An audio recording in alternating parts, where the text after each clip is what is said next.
Baik, saya akan bacakan dari Efesus pasal 1, ayat 1 sampai yang ke-14. Saya akan bacakan secara bertahap. Ini adalah surat daripada Rasul Paulus kepada jemaat di Efesus. Jadi waktu itu saudara, pada zaman Paulus, gereja itu bukan hanya satu ya, di dalam satu kota itu ada beberapa gereja. Jadi kalau ini disebut jemaat di Efesus, artinya ada beberapa tempat, tetapi di satu kota yang namanya Efesus ya. Jadi bukan satu gedung, satu bangunan saja, tapi semuanya yang ada di Efesus. Dan saudara, pada zaman dahulu, kalau Rasul Paulus mengirim surat kepada jemaat, maka surat itu juga biasanya juga akan dibacakan kepada jemaat-jemaat yang lain atau di kota yang lain. Supaya apa? Supaya jemaat-jemaat yang lain juga boleh belajar daripada tulisan rasul-rasul tersebut. Jadi hari ini kalau kita membaca surat Paulus kepada jemaat di Efesus, kita juga mau belajar dari Paulus, dari suratnya kepada jemaat di Efesus. Amin. Jadi jemaat di Jambi, jemaat GBI JDC belajar dari surat yang dikirimkan Paulus kepada jemaat di Efesus. Saya akan baca ayat 1 secara bertahap sampai ayat yang keempat. Dari Paulus, Rasul Kristus Yesus oleh kehendak Allah, kepada orang-orang kudus di Efesus, orang-orang percaya dalam Kristus Yesus. Kasih karunia dan damai sejahtera dari Allah Bapa kita dan dari Tuhan Yesus Kristus menyertai kamu. Terpujilah Allah dan Bapa Tuhan kita Yesus Kristus, yang dalam Kristus telah mengaruniakan kepada kita garis bawahi di sini saudara, segala berkat rohani di dalam surga. Kita diberkati dengan segala berkat rohani di dalam surga, saudara. Ayat 4, sebab di dalam Dia Allah telah, ini kita garis bawahi lagi saudara, memilih kita. Sebelum apa saudara dikatakan? Kita baca sekali lagi saudara, sebab di dalam Dia Allah telah memilih kita sebelum apa saudara? Sebelum dunia dijadikan. Jadi Tuhan sudah memilih kita sebelum dunia dijadikan. Saudara duluan mana, saudara atau dunia? Duluan ada yang mana? Dunia. Berarti sebelum dunia ada, kita sudah apa saudara? Tuhan memilih kita sebelum, duluan mana? Kita atau dunia? Duluan ada yang mana? Dunia atau kita?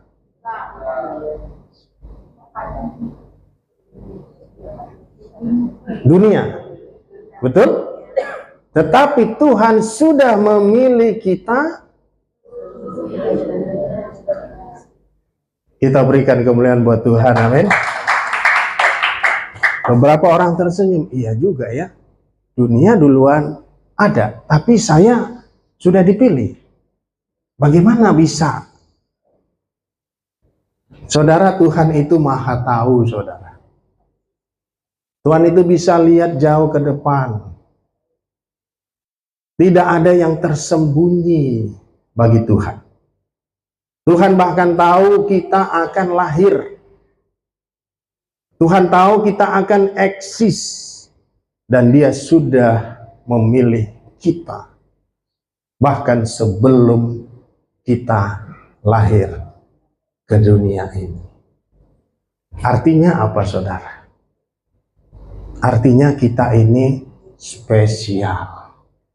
Artinya kita ini istimewa. Amin. Kita berikan kemuliaan buat Tuhan. Amin. Kita ini istimewa, saudara. Kalau ada orang yang menganggap saudara tidak istimewa, Alkitab berkata bahwa saudara istimewa. Saudara spesial, saudara telah dipilih bahkan sebelum dunia dijadikan. Wow. Kalau ada orang yang menganggap remeh kepada saudara, jangan saudara merasa kecil hati. Kehadiran saudara di dunia ini bukan kebetulan. Kehadiran saudara di dunia ini bukan terjadi begitu saja. Tetapi Tuhan mengizinkan saudara hadir di dunia ini karena kasih-Nya, dan Dia sudah memilih saudara. Jadi kalau hari ini kita percaya kepada Tuhan Yesus, bukan karena hebatnya kita, saudara, tapi karena Tuhan sudah memilih kita bahkan sebelum dunia dijadikan. Kalau saudara berkata, tapi orang bilang saya ini jelek, saya tidak punya talenta, saya tidak cantik, saya tidak ganteng. Alkitab berkata, Tuhan mengasihi kita dan Dia memilih kita sebelum dunia dijadikan. Saudara, ada sedikit perbedaan antara Calvinisme dengan Arminianisme, tetapi tidak mengabaikan bahwa kita yang percaya hari ini itu semua adalah karena pilihan Tuhan. Calvinisme mengatakan bahwa kita dipilih Tuhan bukan karena Tuhan melihat bahwa kita punya iman, tetapi Arminianisme percaya bahwa orang yang dipilih Tuhan adalah orang yang Tuhan lihat di masa depan dia akan percaya, lalu Tuhan pilih dia. Itu saja bedanya, saudara. Tetapi tidak ada bedanya antara Calvinisme dan Arminianisme tentang bahwa Tuhan telah memilih kita sebelum dunia dijadikan. Dan Tuhan memilih kita, saudara, dengan kasih. Kita lihat ayat yang kelima. Ayat yang kelima, dalam kasih Ia telah menentukan kita. Sekali lagi, saudara, dari semula oleh Yesus Kristus untuk menjadi anak-anak-Nya sesuai dengan kerelaan kehendak-Nya. Saudara konsisten masih katakan hal yang serupa. Tuhan memilih kita. Dia menjadikan kita anak-anak-Nya dalam kasih. Amin. Saudara, saya ingin kita mengawali tahun ini dengan rasa istimewa. Amin. Kita dipilih Tuhan, kita dikasihi oleh Tuhan. Kalau hari ini kita menjadi orang percaya, itu adalah karena Tuhan memilih kita, bukan karena kehebatan kita. Tetapi saudara, kita dipilih bukan tanpa tujuan. Mari kita lihat ayat yang keempat. Ayat yang keempat, saudara, kita dipilih. Lalu saudara lihat frasa yang terakhir pada ayat yang keempat, dikatakan supaya kita apa, saudara, dikatakan? Supaya kita kudus dan tak bercacat di Artinya pilihan Tuhan terhadap kita itu ada purpose-nya, saudara. Ada tujuannya, bukan asal-asal pilih lalu tidak ada tujuannya. Tujuannya apa? Supaya kita kudus dan tak bercacat di hadapannya. Itulah tujuan Tuhan di dalam memilih kita. Jadi bukan tanpa tujuan, amin. Tuhan itu punya tujuan ketika Dia memilih kita. Saudara, dari pembacaan ini sampai sejauh ini kita mengerti bahwa kita dipilih sebelum dunia dijadikan. Wow, luar biasa. Luar biasa kita, saudara. Kalau hari ini kita percaya, itu karena Tuhan sudah memilih kita. Itu sebabnya kenapa ajaran Kristen mengatakan bahwa keselamatan kita adalah karena kasih karunia Tuhan, bukan karena kehebatan kita. Mari kita lihat pasal yang kedua, ayat yang ke-8 sampai yang ke-9. Efesus pasal 2 ayat 8 sampai 9, saya bacakan. Sebab karena kasih karunia kamu diselamatkan oleh iman, itu bukan hasil usahamu, tetapi pemberian Allah.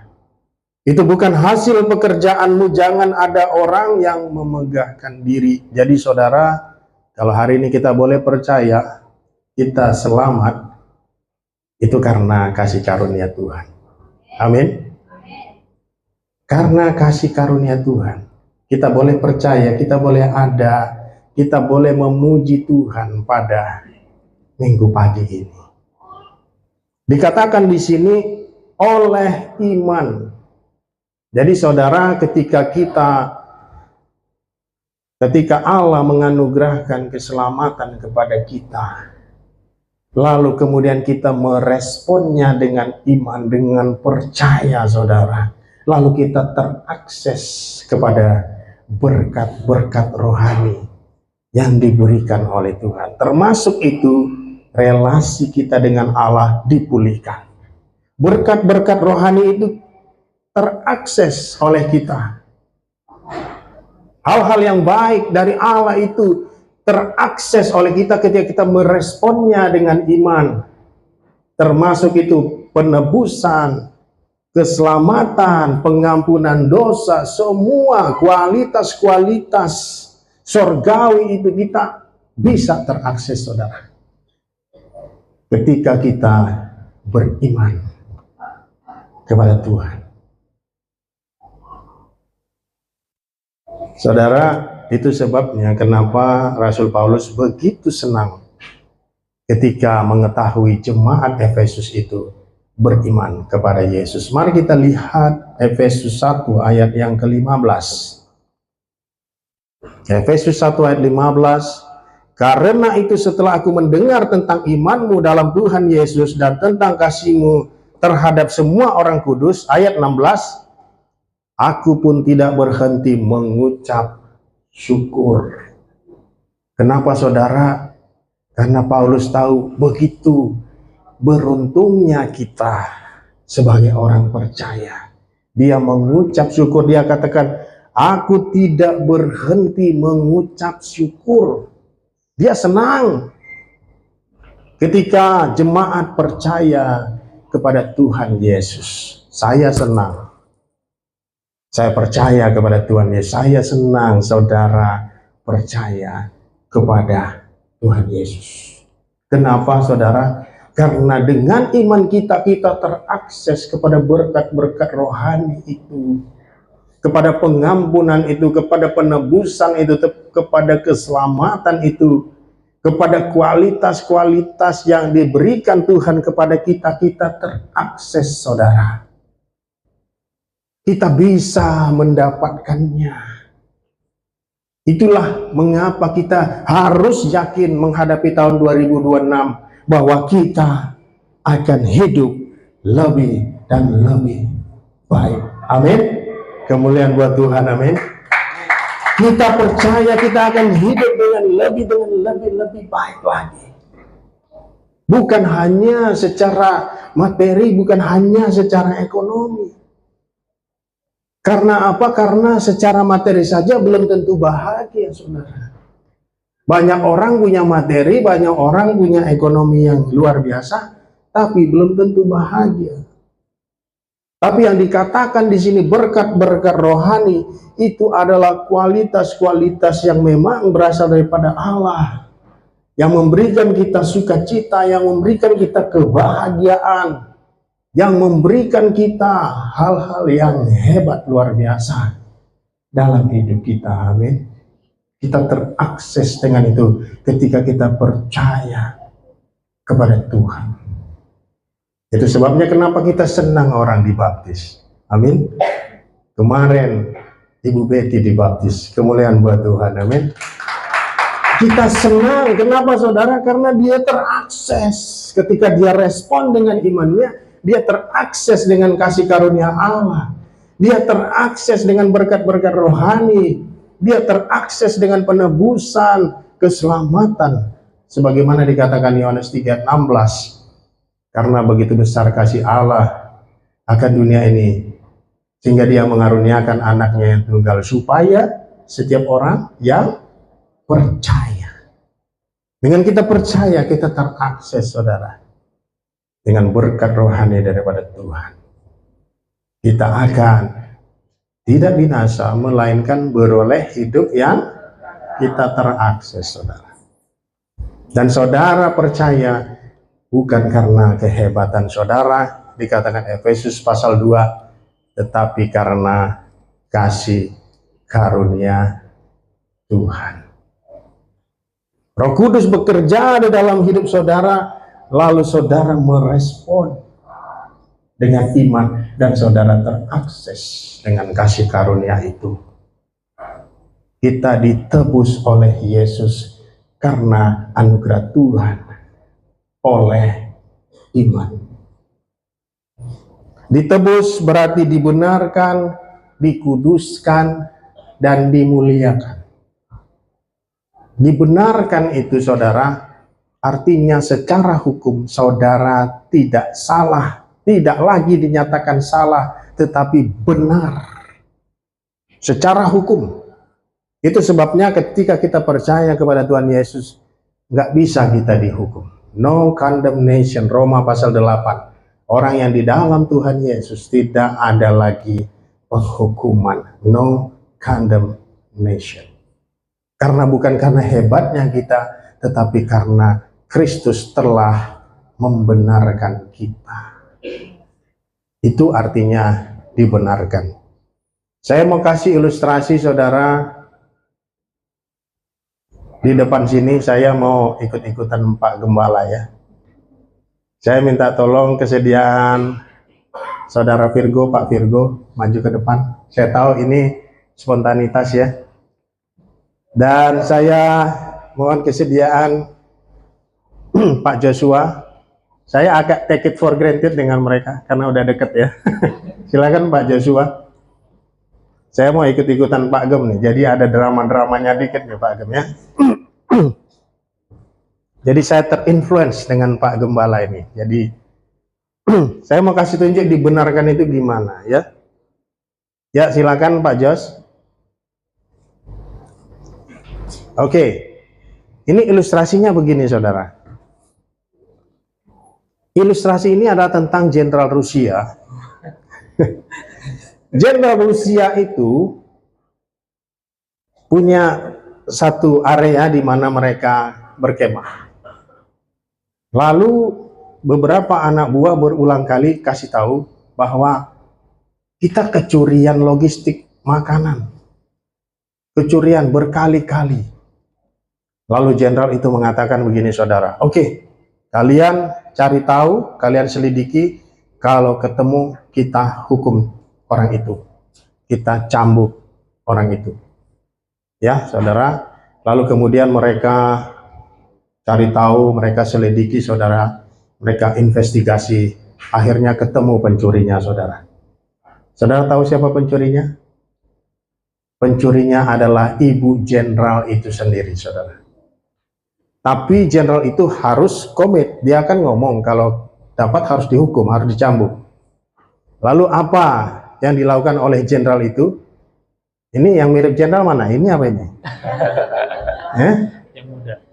Dua-duanya mirip jenderal, yang potongnya rambutnya pendek. Oke lah, yang muda ngalah ya. Ini jenderal. Oke saudara, ini anggaplah.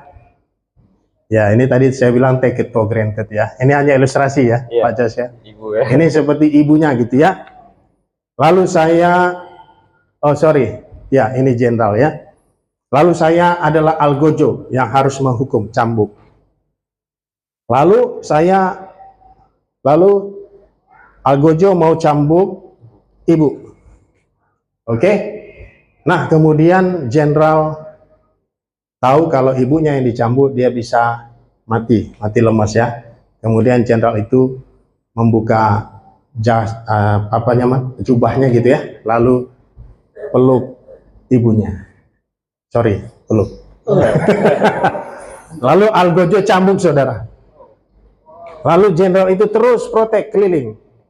Lalu cambuk terus, saudara. Ibunya kena nggak? Tidak kena. Yang kena siapa? Jenderal. Jenderalnya berdarah-darah, saudara. Silakan. Terima kasih ya. Sorry ya. Nanti kita damai-damai minum kopi ya. Jenderalnya berdarah-darah, saudara. Dia harus konsekuen dengan apa yang dia katakan. Dia harus melakukan apa yang dia sudah katakan. Dan dia rela untuk berdarah, saudara. Luka-luka. Seperti Tuhan Yesus. Rela berdarah. Rela menderita demi memprotek kita. Itulah artinya dibenarkan. Kita dibenarkan hanya satu kali ketika kita percaya, kita ditebus, kita diampuni dosa kita hanya satu kali. Seumur hidup. Satu kali seumur hidup. Tetapi ada satu istilah lagi, saudara. Dikuduskan. Dikuduskan itu setiap hari, saudara. Dikuduskan artinya kita dibuat lebih baik. Sampai seperti Kristus. Itu artinya dikuduskan.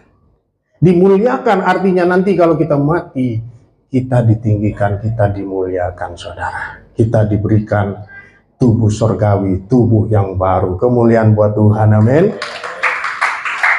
Kita dibenarkan, kita dikuduskan, kita dimuliakan.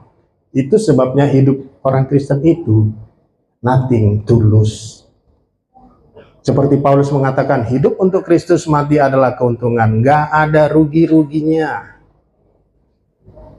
Jadi kalau kita suka untung, jadilah orang Kristen. Cuan selalu.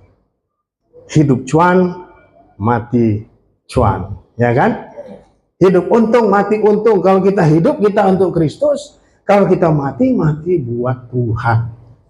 Jadi apa masalahnya, saudara?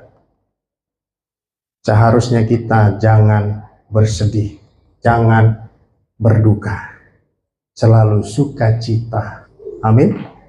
Bahkan situasi apapun dapat dijadikan menjadi kebaikan bagi kita. Orang yang percaya, dikatakan Roma 8 ayat 28, dapat mendatangkan kebaikan bagi kita. Hidup kita ini cuan terus sebenarnya. Cuman kadang-kadang kalau kita lihat hidup lagi sulit, kita langsung bilang, Tuhan gimana sih ini Tuhan? Kita nggak tahu bahwa itu kita sedang dikuduskan.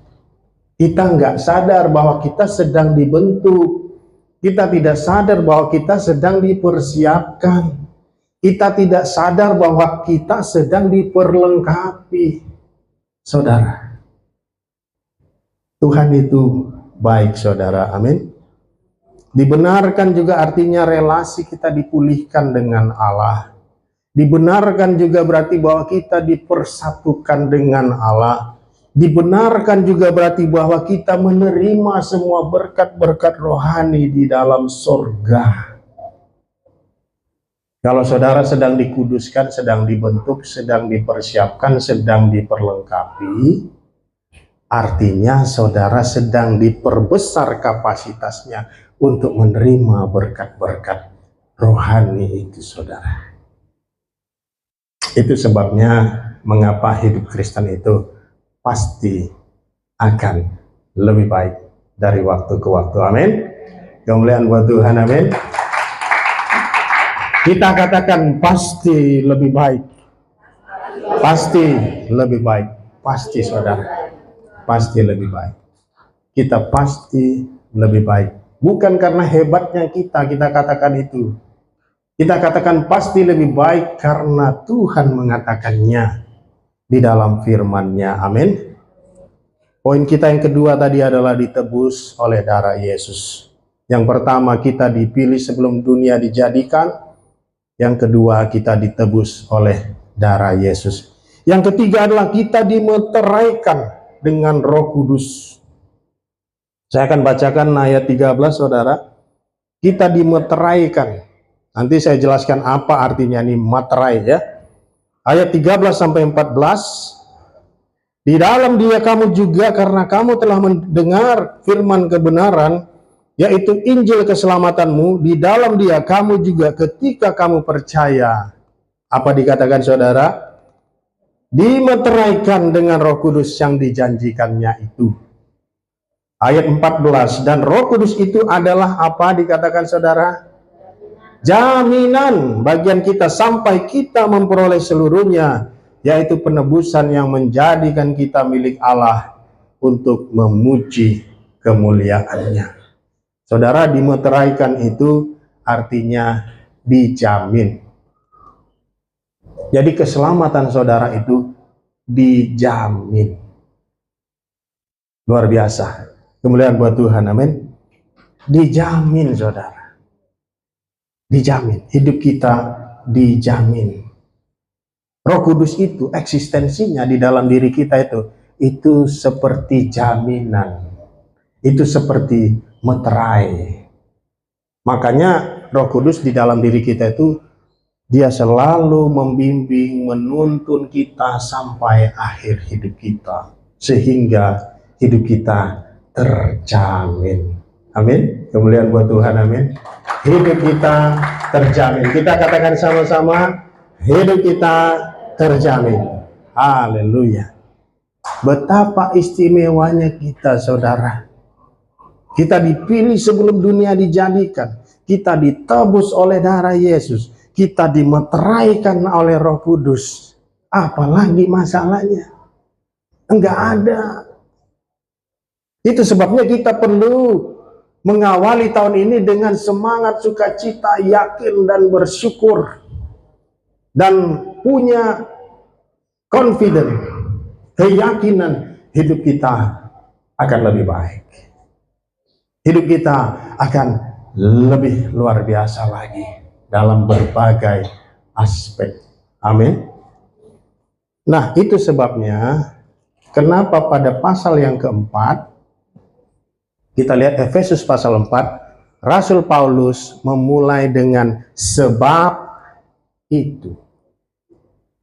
Saudara, kalau Rasul Paulus itu kasih pengajaran teologis, dia tidak lupa menyertakan implikasi dan aplikasinya. Pada pasal 4 ayat 1 dikatakan sebab itu. Sebab apa? Sebab yang tadi, yang kita udah belajar tadi. Kita dipilih sebelum dunia dijadikan, kita ditebus oleh darah Yesus, kita dimeteraikan oleh Roh Kudus. Sebab itu. Karena apa? Karena yang tadi. Maka kita harus terus perlu untuk bertumbuh, maju. Lebih hebat lagi di dalam Tuhan. Amin. Pasal 4 ayat 1 dikatakan sebab itu aku menasihatkan kamu orang yang dipenjara karena Tuhan, supaya hidupmu sebagai orang-orang yang telah dipanggil berpadanan dengan panggilan itu. Ayat 2, hendaklah kamu selalu rendah hati. Lalu masuk pada aplikasinya, saudara. Lemah lembut dan sabar, tunjukkanlah kasihmu dalam hal saling membantu. Ayat 3, dan berusahalah memelihara kesatuan roh oleh ikatan damai sejahtera, dan seterusnya. Aplikasinya mulai bermunculan setelah dia memberikan dasar teologisnya tadi. Dipilih sebelum dunia dijadikan, ditebus oleh darah Yesus, dimeteraikan dengan Roh Kudus, maka hidup kita haruslah luar biasa. Karena ada dasarnya tadi. Kita luar biasa bukan karena hebatnya kita, tapi karena Tuhan yang sudah pilih kita sebelum dunia dijadikan, kita ditebus oleh darah Yesus, kita dimeteraikan dengan Roh Kudus, maka hidup kita akan luar biasa. Amin. Kemuliaan buat Tuhan. Amin. Hidup kita akan luar biasa. Jemaat akan unity, pasal 4 ayat 1 sampai 16. Kita akan menjadi manusia baru, pasal 4 ayat 17 sampai 32. Kita akan hidup sebagai anak-anak terang, pasal 5 ayat 1 sampai 21. Pernikahan kita akan diberkati, pasal 5 ayat 22 sampai 23. Pernikahan kita akan diberkati, saudara. Saudara, orang Kristen, suami istri, kalau saya konseling, selalu pertengkarannya di sini. Saya mau bacakan ya. Kita open aja ya. Pertengkarannya suka di sini. Ayat 22 sampai 23. Ya, ini untuk yang menikah ya. Baik, saya bacakan. Hai istri, apa dikatakan? Tunduklah kepada suamimu. Nah, istri suka bilang gini. Suami suka bilang gini. Tuh ayatnya tuh. Istri tunduk kepada suami ya. Ayat 23, karena suami adalah kepala istri sama seperti Kristus adalah kepala jemaat, dialah yang menyelamatkan tuh. Makanya waktu konseling itu suka apa ya? Suka saling menunjukkan ayat. Lalu suami ya, untuk suami ayat 25, lalu istri tunjuknya ayat 25. Hai suami, kasihlah istrimu sebagaimana Kristus telah mengasihi jemaat dan telah menyerahkan dirinya baginya. Nah, itu. Lalu istri mengatakan, lalu suami mengatakan, kamu tunduk dulu lah, nanti saya kasih. Lalu istri mengatakan, kamu kasih dulu baru saya tunduk. Earn my respect. Kamu harus menghasilkan respect saya kepadamu. Kamu harus mengasihi saya dulu, baru saya tunduk. Nah, ya. Lalu suami bilang, kamu tunduk dulu lah. Pasti saya mengasihi kamu. Saudara, orang suka berdebat di sini.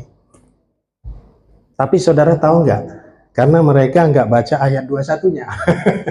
Mari kita lihat, baca sama-sama saudara. Dan rendahkanlah dirimu seorang kepada yang lain di dalam takut akan Kristus. Artinya saudara, tunduknya istri itu bentuk daripada merendahkan diri. Mengasihinya suami itu bagian daripada merendahkan diri. Dua-duanya harus sama-sama merendahkan diri. Bentuknya suami dalam bentuk mengasihi.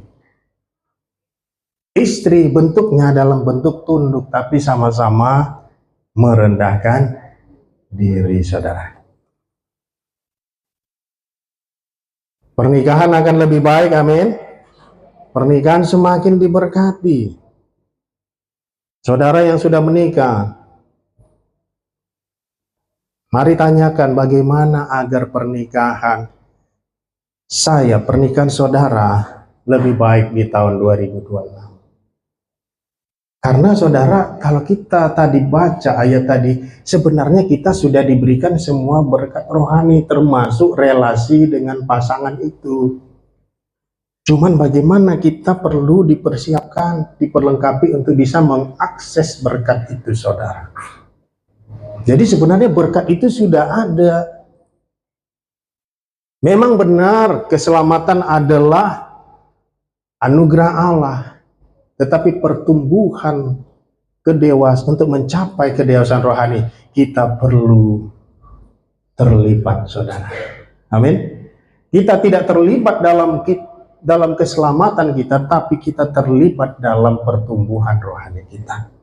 Makanya ada yang disebut tadi disiplin rohani, VOP. Disiplin rohani itu adalah supaya kita bertumbuh, sehingga kita terakses dengan berkat-berkat rohani itu, amin. Kita dipersiapkan, dibentuk, diperlengkapi untuk mendapat berkat-berkat yang lebih luar biasa lagi. Makanya kita perlu melatih diri kita, saudara. Kemudian apalagi implikasi dan aplikasi daripada pengajaran teologis Paulus tadi, dipilih sebelum dunia dijadikan, ditebus oleh darah Yesus, dimeteraikan dengan Roh Kudus. Apalagi implikasi dan aplikasinya adalah ketaatan dan kasih dalam relasi satu sama lain. Pasal 6 ayat 1 sampai 9. Saudara kalau baca surat Efesus pasal 1 sampai 3 dasar teologisnya, pasal 4 sampai pasal 6 implikasi dan aplikasinya. Saudara bisa baca kembali, renungkan di rumah. Dan percaya dan yakin saudara akan semakin bertumbuh di dalam Tuhan.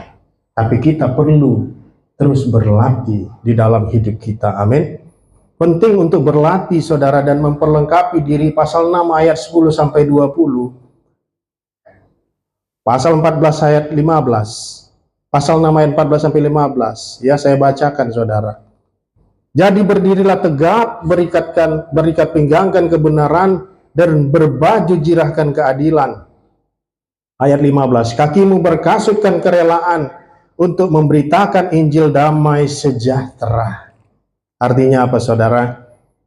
Kita siap menghadapi peperangan rohani. Kita siap menghadapi tantangan dalam hidup kita di tahun 2026. Karena itu kita perlu terus melatih dan memperlengkapi diri kita.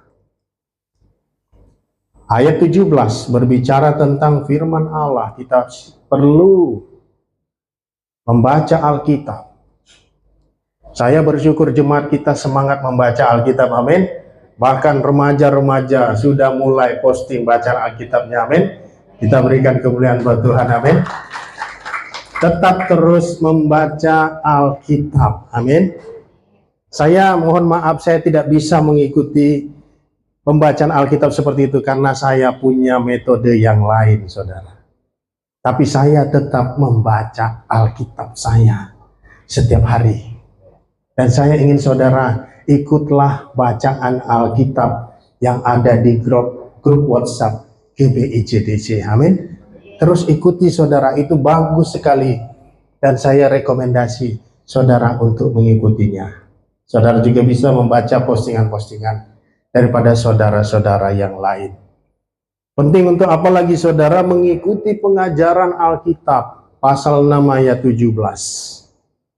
Pasal 18 ayat 20. Penting untuk terus berdoa. Terus berdoa saudara. Pasal 6 ayat 18 sampai yang ke-20. Jadi saudara, hidup kita ini udah jelas nasihat yang diberikan. Kita pasti akan grow, kita pasti akan luar biasa, kita pasti akan lebih baik dan lebih baik lagi. Karena kita ini istimewa. Kita dipilih sebelum dunia dijadikan. Nah, ini juga implikasinya dengan amanat agung, saudara. Apa hubungannya pilihan Tuhan dengan amanat agung? Artinya begini, implikasinya begini. Kita menginjil, kita memberitakan Injil, kita kabarkan, kita jelasin, kita ajarkan. Waktu orang percaya, kita tahu dia sudah dipilih oleh Tuhan. Waktu dia menolak, kita tahu dia tidak dipilih atau belum memverifikasi pilihannya. Jadi kita nggak down, saudara. Jadi dulu saya kalau memberitakan Injil suka down kalau orang nggak terima. Saya bisa, aduh Tuhan kenapa ya dia nggak terima ya. Padahal penjelasan aku udah mantap Tuhan. Apalagi yang kurang, saya udah baca-baca Tuhan. Saya udah jelasin Tuhan. Kok dia nggak percaya ya? Bukan karena saya, saudara. Hari ini kemarin Bu Betty dibaptis. Memang benar kita mengajar. Memang benar saya berkhotbah, Pak Gembala berkhotbah, Pak Gembala mengajar. Tapi kita percaya bahwa Ibu Betty sudah dipilih oleh Tuhan.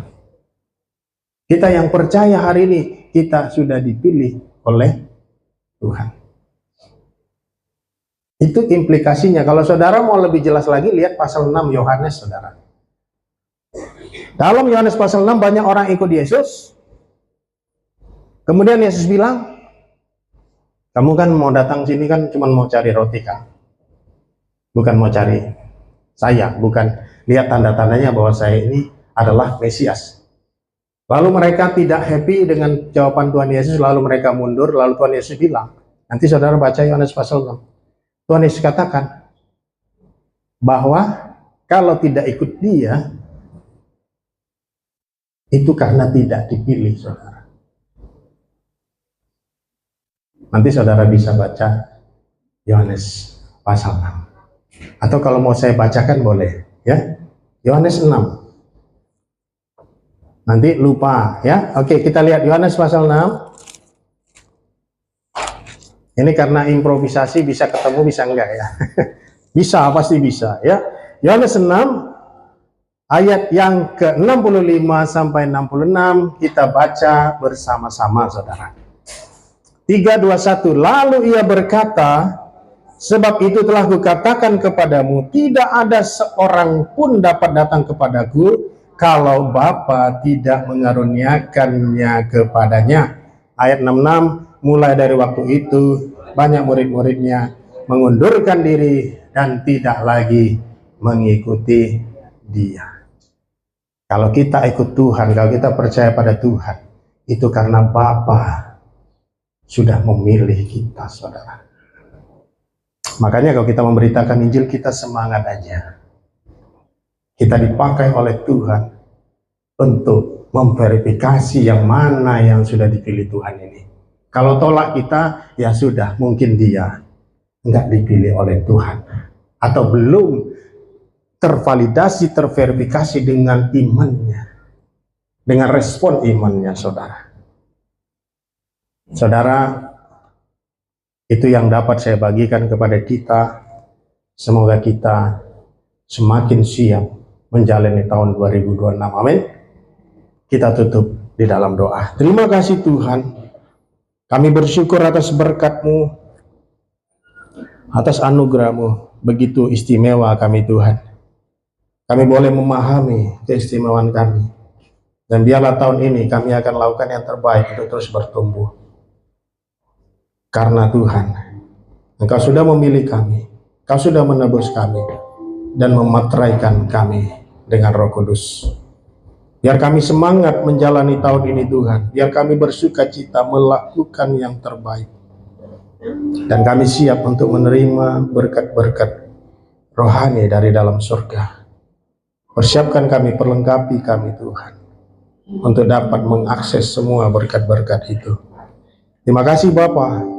Kami serahkan doa kami, hidup kami ke dalam tangan Tuhan. Berkati sertai lindungi kami Tuhan. Berikan kami penghiburan, berikan kami semangat untuk saudara-saudara yang mungkin sedang dalam pergumulan, untuk boleh bangkit dan bertumbuh di tahun ini lebih dahsyat lagi. Di dalam nama anak Tuhan Yesus, mari kita yang bersyukur bersama-sama katakan amin.